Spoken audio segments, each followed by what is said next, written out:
মাছ তো কতভাবেই রান্না করে খাই। আজকে স্পেশালভাবে হাতে মেখে মাছ রান্না করব।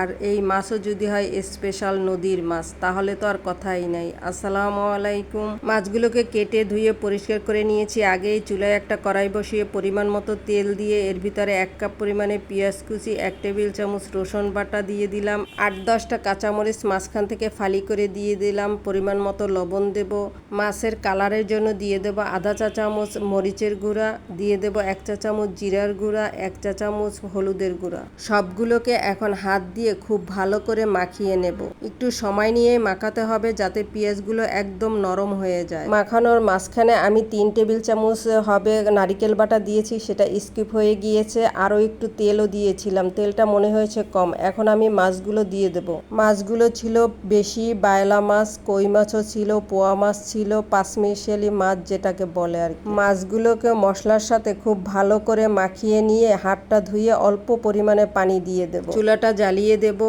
এই মাছটা কিন্তু নাড়াচাড়া করা যাবে না, তাহলে ভেঙে যাবে।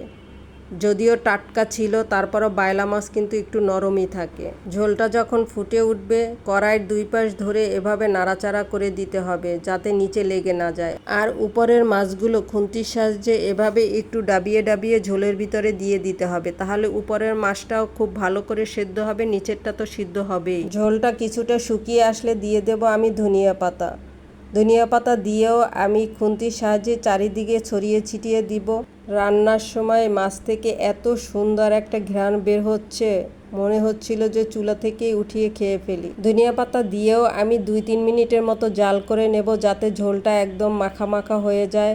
কোনোভাবেই মাছে নাড়া দেওয়া যাবে না। কড়াইয়ের 2 পাশ ধরে এভাবে একটু ঝুলিয়ে দিতে হবে যাতে নিচে পোড়া না লাগে। মাখা মাখা ঝোলই আমি রাখবো, এটা ঠান্ডা হওয়ার পরে আরও টেনে যাবে। আমি এখন চুলা বন্ধ করে দেব। পাঁচমিশালি মাছ রান্না শেষ। আমি একটা প্লেটে তুলে নিলাম। আর কতটা লোভনীয় লাগছে।